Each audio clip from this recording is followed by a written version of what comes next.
Oke, selamat datang di tutorial JavaScript. Jadi di video kali ini saya bakal bahas tentang variabel ya. Jadi di sini kalau kalian programming, entah itu di desktop, entah itu buat mobile, entah itu buat web programming dan lain sebagainya, itu pastinya kita bakal butuh untuk menyimpan data dan mengambilnya lagi datanya. Misalkan kalian mau menyimpan data pengguna atau data stok barang gitu kan. Dan nantinya datanya entah bakal diolah lagi, lalu hasil olahan data tersebut kalian tampilkan ke dalam sistem atau lain-lain ya. Jadi kalau di programming itu kita ada yang namanya variabel untuk menyimpan data tersebut. Kalau dianalogikan, disederhanakan ke pengandaian yang mudah itu variabel itu kayak sebuah box atau kardus lah ya, biar lebih enak. Jadi kalau kita nyimpan barang itu kita bisa masukin ke kardus, lalu kardusnya nanti kita kasih label. Jadi saat kita butuh lagi ke barangnya kita bisa ambil lagi, begitu.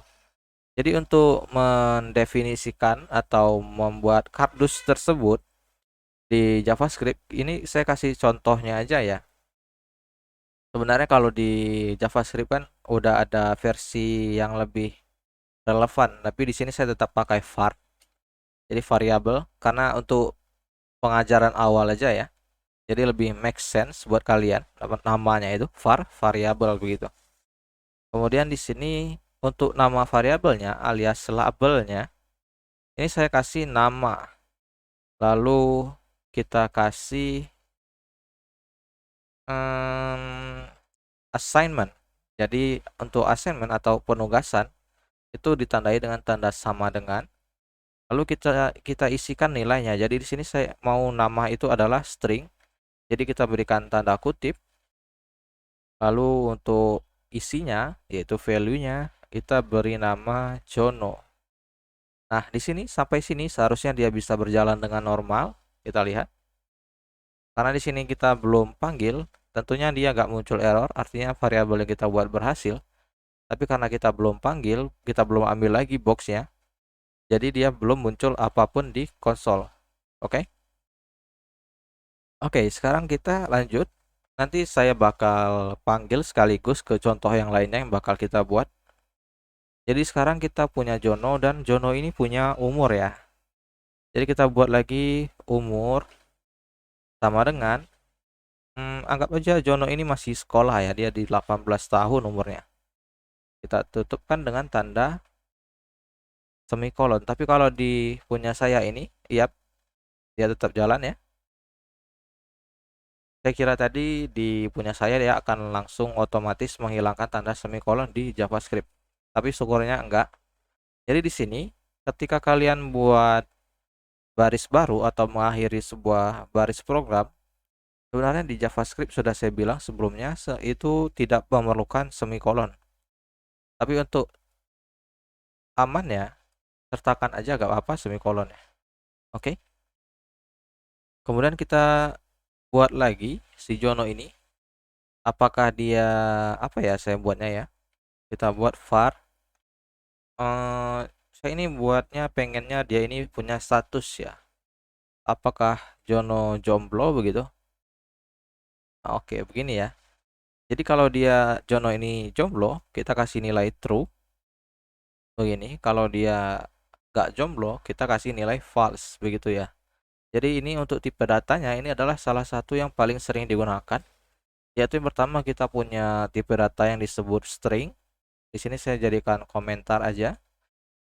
Kemudian di sini string yang begini ya. Kita tandai komentar dengan tanda slash 2 kali seperti ini.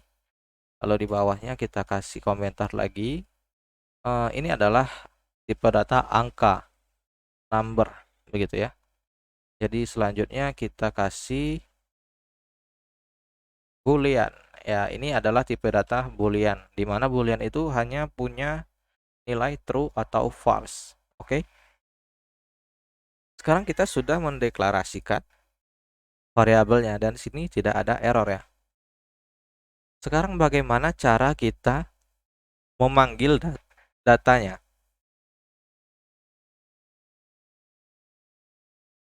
Oke, untuk memanggil datanya, di sini kita bisa gunakan contoh di video sebelumnya. Seingat saya sudah ada contohnya ya.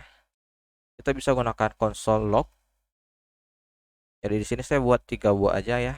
Saya agak males buatnya dalam satu console log, tapi tentu saja bisa. Kita buat yang simple aja. Di sini kita panggil nama. Kemudian di sini kita panggil umur. Kita panggil lagi di sini jomblo. Begini ya. Oke, sekarang kalau kita save dan kita jalankan di konsol, maka dia akan menampilkan outputnya, hasilnya, yaitu Jono 18 dan true. True ini adalah isi dari variabel jomblo yang sudah di stringify, sudah diubah ke dalam string ya. Oke, sekarang bagaimana kalau kita pengen ngerubah isi dari kardus kita, isi dari variabel kita. Jadi di sini kita bisa aja langsung sebutkan nama ininya, nama kardusnya, labelnya. Misalkan namanya saya pengen ubah namanya jadi John ya, biar agak laki dikit. Karena Jono kayaknya kurang ya, kayak gimana gitu ya. Mohon maaf kepada setiap orang yang punya nama Jono. Ini hanya contoh ya. Biar enak aja dipanggil John, John sini John. Nah, gitu kan. Sekarang ketika kita jalankan lagi, dia berubah menjadi John. Jadi di sini perlu kalian lihat kalau di sini saya tidak menambahkan var.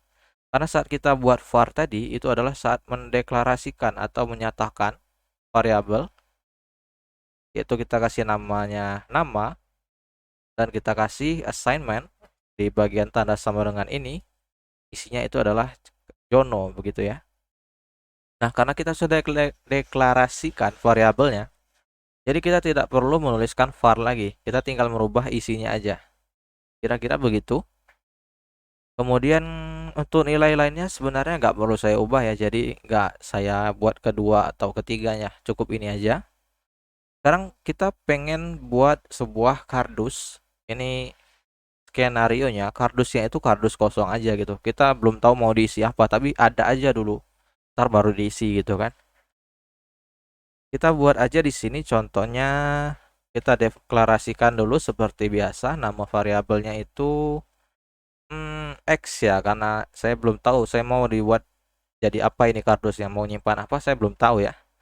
Jadi cukup batas sini aja. Kita deklarasikan aja tanpa memberikan tanda assignment ini, tanda penugasannya. Dan dia tetap berhasil ya, tidak ada error yang muncul. Sekarang ketika kita panggil variabelnya, yang terjadi adalah dia akan menampilkan undefined. Artinya belum didefinisikan. Artinya dia ini belum tahu mau diisi apa gitu. Oke.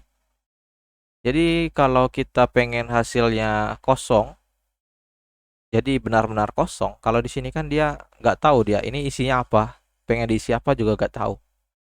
Nah, kita bisa kasihkan nilainya itu adalah 0.